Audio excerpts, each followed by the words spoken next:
আসসালামু আলাইকুম। আমি Taslima, village life with Taslima channel ব্লগে আপনাদের আরও একবার স্বাগত জানিয়ে আরও একটা নতুন ভিডিও শুরু করলাম। আশা করি আমার আজকের ভিডিওটা ভালো লাগবে, তাই স্কিপ না করে পুরো ভিডিওটার সঙ্গেই থাকবেন। ঘুম থেকে উঠে ফজরের নামাজ পড়ে অফ ক্যামেরায় কিন্তু অনেক কাজ বাজ করলাম, যা তোমাদের সাথে শেয়ার করা হয় নাই। আর এখন তা হাঁস মুরগি ছেড়ে দিলাম আর খেতেও দিয়ে দিলাম হাঁস মুরগিকে। আর এখন তোমাদের সাথে একটা জিনিস শেয়ার করব। ছোট্ট ছোট্ট কিছু বাটিতে আমি কিন্তু কিছু পেঁয়াজ গাছ লাগাইছি, আর একটা বাটিতে আমি ধনেপাতা লাগাইছি, আর দুইটা বাটিতে কচু, আর একটা দইয়ের খুঁটিতে মরিচ গাছ লাগাইছি। দেখতে থাকো। আর পেঁয়াজ গাছটা লাগাইছি, দেখো কত সুন্দর পেঁয়াজ গাছগুলো হয়েছে। আর এখানে তো ধনেপাতায় দেখতেছো, পানিতে যেভাবে ধনেপাতা চাষ করে আমি ওইভাবে লাগাইছি।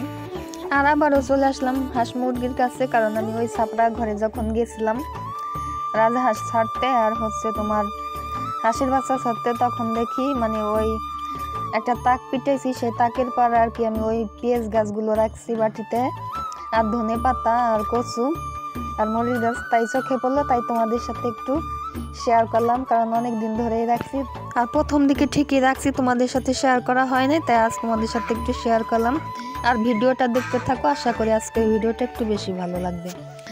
আর তোমরা একটা জিনিস লক্ষ্য করলে দেখতে পাবে যে আমার 3টা মোরগকে এখানে 2টা মোরগ তো জবাই করা হয়ে গেছে, তোমাদের সাথে শেয়ার করা হয় নাই, রান্না করলে শেয়ার করব। আর এখানে যে 3টা মোরগ, তার কিন্তু পাখনা কেটে দেওয়া হয়েছে, কারণ মোরগগুলো কিন্তু অনেক দূরে দূরে চলে যায়, তাই 3টা মোরগেরই পাখনা কেটে দেওয়া হয়েছে। আর সাথে মুরগিগুলোরও কিন্তু পাখনা কেটে দেওয়া হয়েছে। মুরগিগুলো কিন্তু একটু দূরে দূরে যায়, ডাক দিলে ওদেরকে পাই না, কাছে কিনারে থাকে না। আর এখন কিন্তু পাখনা কেটে দেওয়ার পর কাছে কিনারেই থাকে, ডাক দিলেই ওদের পাওয়া যায়। আর তোমরা তো জানো আজ আমার মায়ের ডেঙ্গু হয়েছে, অসুস্থতার কারণে রেগুলার ভিডিও দিতে পারি না, তাই এখন ইনশাল্লাহ আল্লাহর রহমতে আর তোমাদের দোয়ার বরকতে আমার মা সুস্থ হয়ে গেছে, এখন খাইতে পারে।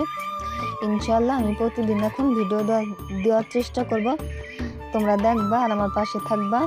আর আমার রাজাহাঁস 2টা চলে গেল, রাজাহাঁস এই বছর এখনো ডিম দেয় নাই। আর সকালবেলা ভিডিও করার পর ক্যামেরাটা অফ ছিল, তারপরে আর অন করা হয় নাই। আর অফ ক্যামেরায় তো অনেক কাজ বাজ করছি, দুপুরে রান্না করছি, আর রান্না বান্না করে গোসল করে খাওয়া, এখন নামাজ পড়ছি, তারপরে সোজা এখন চলে আসলাম খাওয়ার জন্য। আর আজকে বাড়িতে রান্না হয়েছে হলো চিংড়ি মাছ দিয়ে কলমি শাক ভাজি, আর ছোট মাছের চচ্চড়ি, আর সাথে আছে শসা আর একটা কাঁচামরিচ। আর চিংড়ি মাছ দিয়ে কিন্তু কলমি শাকের ভাজিটা কিন্তু ভীষণ মজা ছিল, আর অনেক তৃপ্তি সহকারে খাইলাম। আর তোমরা একটা জিনিস লক্ষ্য করলে দেখতে পাবে যে আমি যখন খাইতে বসি, তখন কিন্তু নয় বিড়াল নাইলে মুরগির বাচ্চা, এই 2টার একটা থাকবেই থাকবে। আর দেখো আমি এখন খাইতেছি, আর পাশেই কিন্তু মুরগি তার ছানাপোনাকে নিয়ে দাঁড়িয়ে আছে খাওয়ার জন্য। আর আমার খাওয়া শেষ হলে তারপরে ওই মুরগিকে আর মুরগির বাচ্চাকেও খেতে দিয়ে দিব। আর বিড়াল তো আজকে আসে নাই, আসলে তো দেখতেই পাবে।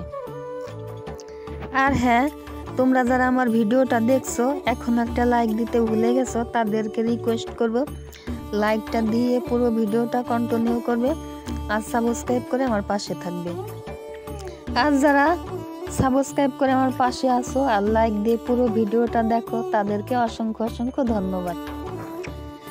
আর এই যে এই কলমি শাকটা দিয়ে আমি ভাত খাইতেছি, এই কলমি শাকটা কিন্তু বাজারের কিনা না, এটা নদীর পাশেই হয়েছে, সেইখান থেকেই তুলে আনছি, তাই রান্না করলাম। আর আমরা গ্রামের মানুষ, গ্রামে থাকি, আমাদের ঘরে একবেলা বাজার না থাকলেও কিন্তু আমরা সিস্টেম করে আমরা কিন্তু রান্না করে 1-2 বেলা চালাতে পারি, 2-1 দিন চালাতে পারি। আর গ্রামের মানুষেরা কিন্তু টাটকা শাকসবজি বেশি খায়, কারণ তোমার রাস্তার আশপাশে যে কচুগুলো হয়, কচুর লতিগুলো হয়, তোমার শাকসবজিগুলো হয়, তোমার কত পদের শাক হয়, আর এইগুলো কিন্তু অনেক ভিটামিন, আর এইগুলো খাইতেও কিন্তু অনেক মজা লাগে, তাই গ্রামের মানুষের কোনো সমস্যা হয় না। গ্রামের মানুষের ঘরে শুধু তেল আর লবণ থাকলে আর কাঁচামরিচ থাকলেই হয়ে যায়। আর গ্রামের মানুষরা যেমন সহজ সরল থাকে, আর জীবনযাপনও সেই সহজ সরল ভাবেই করে। আর দেখো তোমাদের সাথে কথা বলতে বলতে কিন্তু আমার শাক দিয়ে ভাত খাওয়া শেষ, এখন কিন্তু আমি ছোট মাছের চচ্চড়ি দিয়ে ভাত খাইতেছি। আর ছোট মাছের চচ্চড়িটা কিন্তু ভীষণ মজা ছিল আর অনেক পুষ্টিগুণ। আর আমার প্রতিদিনের ব্লগ ভিডিওতে রান্না খাওয়ার ভিডিও থাকবেই, রান্নার ভিডিও আর খাওয়ার ভিডিও থাকবে। যে কোনো ভিডিও আমি দেই না কেন, এই রান্না খাওয়ার ভিডিও থাকবেই। আর ভিডিওগুলো আরও সুন্দর সুন্দর করে দেওয়ার চেষ্টা করব, কারণ আমি তো নতুন, কারণ আমার তো সব কিছু শিখতে হয়। আর এখনও আমি অনেক কিছুই পারি না, কারণ আমার শিখতে হয়। আর দেখো সোজা চলে আসলাম আমার স্বাস্থ্য ভাবির মানে লাউয়ের মাচার কাছে। এই লাউয়ের মাচাটা কিন্তু তোমাদের সাথে অনেকবার শেয়ার করছি। আর এই মাচায় কিন্তু তোমার সিম গাছ আর লাউ গাছ, আর আমার ভাইয়ের মাচার পাশে কিন্তু তোমাদের সাথে তো অনেকবার শেয়ার করছি, তখন কিন্তু লাউ ধরছিল না। এই তো একটা লাউ ধরছে, একটা না বহুত লাউ ধরছে, আমরা খাইছে। আর এই যে যে লাউটা তোমরা দেখলে, এই লাউটা কিন্তু আমাদের অর্ধেক দিছে, প্রায় অর্ধেক দিছে। তোমাদের গতকালকের ভিডিওতে শেয়ার করব, কারণ আমি আজকে ভিডিও করলে কালকে গতকালের মানে একদিন আগের ভিডিও একদিন পরে ছাড়ি। কারণ একদিন আগের ভিডিও একদিন পরে ছাড়ার কারণ আছে, কারণ আমি একা মানুষ, নিজের হাতে সব এডিটিং আমি করি, ভয়েস বসাই আমি, সব কিছু মিউজিক আমি বসাই, সব কিছুই আমার করতে হয় ভিডিও। তাই আমি একদিন আগের ভিডিও একদিন পরে আর কি আপলোড করি। আর ভিডিওটা আর বেশি বড় করব না, ফিরে আসবো নতুন কোনো ভিডিও নিয়ে। ততক্ষণ তোমরা ভালো থাকো, সুস্থ থাকো, আমার জন্য দোয়া করো। আল্লাহ হাফেজ, আসসালামু আলাইকুম।